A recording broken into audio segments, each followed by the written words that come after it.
Hello, and very happy to see you on my channel. This afternoon, we give you a piece of breaking news. Poor Harry forced to live in Meghan's shadow in Los Angeles.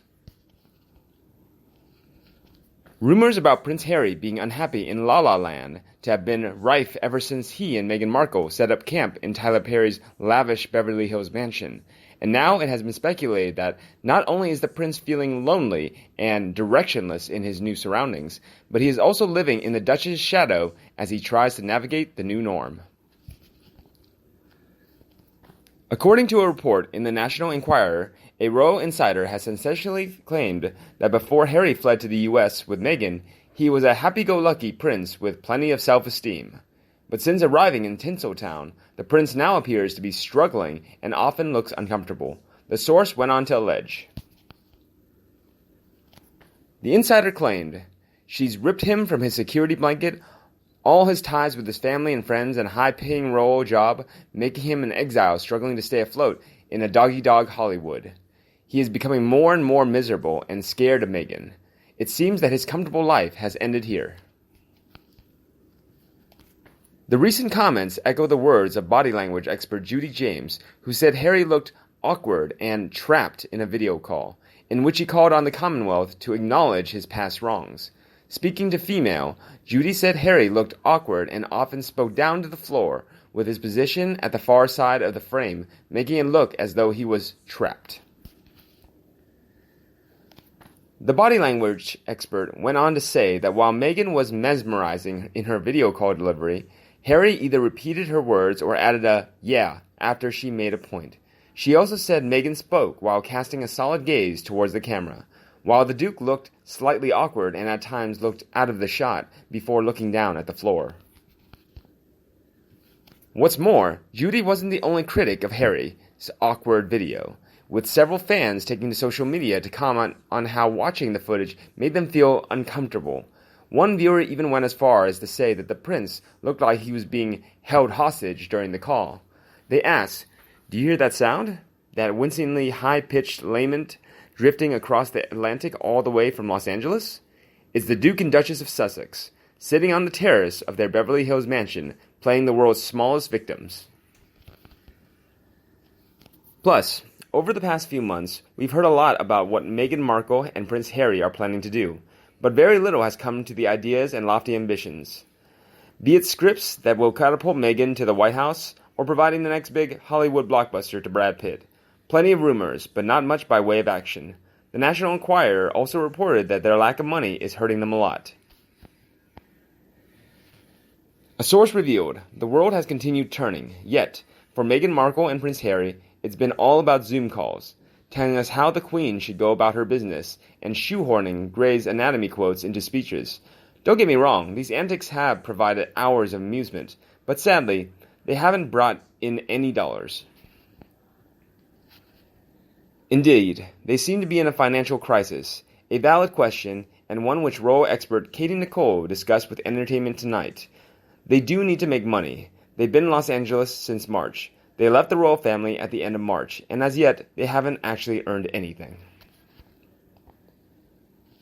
At the same time, Meghan Markle has been known to enjoy a shopping spree or two, so Prince Harry better get that public speaking career rolling, and quickly.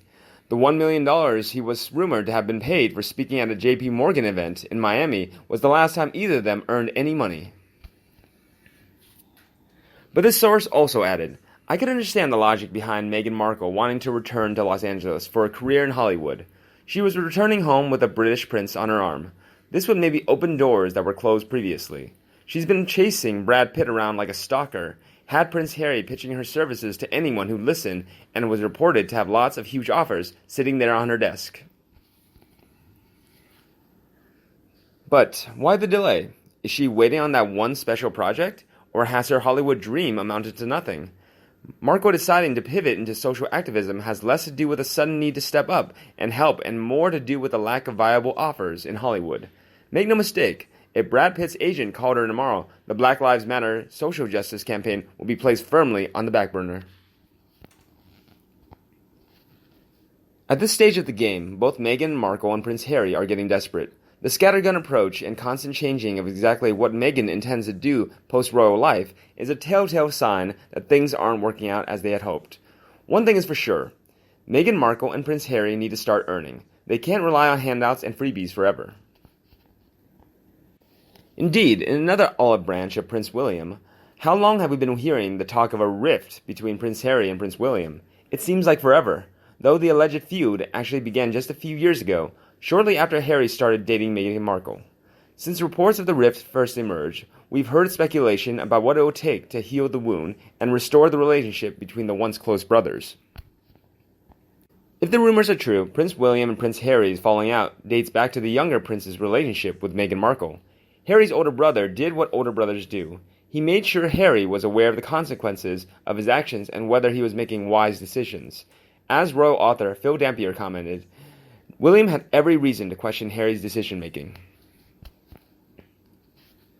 He said, William was correct to question if Meghan was the right girl for Harry, which seems to have been the start of the problems. I think Meghan and Harry plotted their exit from the start, and William has seen through it. Harry and Meghan embarked on a whirlwind romance, especially by royal standards, where most relationships are planned and carefully considered. Less than 2 years from the time they first met, the couple got married, and less than 2 years after that, they left the United Kingdom. Often in relationships, the blame for an argument or a falling out rests on both parties. In this instant, it's entirely on Prince Harry. Prince William doesn't need to do anything to heal the rift. If Harry's not mature enough to realize that his brother was just looking out for him, then that's on him. For both of their sakes, I hope the younger brother will eventually come to his senses. However, in the 3.5 months, Harry and Meghan have been holed up in Tyler Perry's $18 million villas. All we've heard are plaintive noises. Back in April, the prince's primatologist friend, Dr. Jane Goodall, admitted that Harry was finding life a bit challenging right now. Within weeks, a royal expert had backed this up, claiming Harry was struggling and at a loss, without any structure in his life. There were more reports of princely distress in June. According to Annie Tillett and Dylan Howard, authors of Royals at War, the inside story of Harry and Meghan's shocking split with the House of Windsor, Harry was secretly tortured over his dramatic move away from the royals and overwhelmed by guilt. With the prince feeling particularly down on William's birthday on June 21st, as an insider claimed, and his wife Meghan having gone very quiet amidst the fallout of her best friend, Jessica Maroney's white privilege scandal, the couple were last week struggling to cope, and things don't seem to be looking any sunnier in Megxit Mansion this week. According to the royal author, Tom Quinn, who has spoken to a number of sources close to the couple, the prince isn't just struggling to find his role in Los Angeles, but struggling to find himself. Having been swept up in Meghan's negative energy, Harry now simply feels lost. Meghan and Harry could have had it all. They didn't even have to play the victim's game, an expression we know everyone also hates. They could have invented their own game. They could have hot-footed it to Los Angeles the day after the wedding, built a horrifically vulgar Sussex-crested McMansion in Beverly Hills at the British taxpayers' expense, and spent every Sunday guzzling lobster ceviche with George and Amal on the Nobu Malibu patio without losing an ounce of national support. In fact, there were only 3 things they needed to do in order to live the easier life they craved. Honor and respect the Queen and Commonwealth, however distantly, avoid hypocrisy like COVID-19, and always behave with grace. What they couldn't do was turn their back on the Commonwealth and then insult it. They couldn't publicly take the Queen to task over branding issues in a manner of such Kardashian-like crassness that just read their Sussex royal rhetoric made the country want to bathe in hand sanitizer. They couldn't guzzle lobster ceviche with George, Amal, Oprah, or whoever else you felt validated your importance in a city that's built on schmooze, whilst mourning white privilege, or drive around Beverly Hills in a gas-guzzling 6-liter engine SUV, whilst lecturing us about environmentalism. Because here's the funny thing about the British public. They may nitpick over trivial mistakes, but they will always have your royal back. The love we feel for our monarchy isn't far off from the kind parents feel for their children. It takes a lot to prompt more than fond headshakes. I'd call it unconditional if it weren't for Prince Andrew. How much it takes to alienate us. So how did Harry get it so stupendously wrong?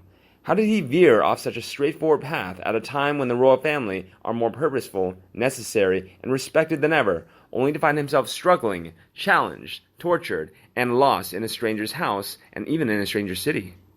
I suspect we know the answer to that question, but until Harry works it out for himself, those increasingly tremendous minor notes will keep drifting across the pond and falling on deaf ears. And you, what do you think about this couple? Please let me know in the comment section below and we'll discuss them together. Remember to like and share my video if you see it useful. And subscribe to the Sussex Daily News version 2 to get more news from the royal family. Now, have a nice day and see you in the next videos. Bye.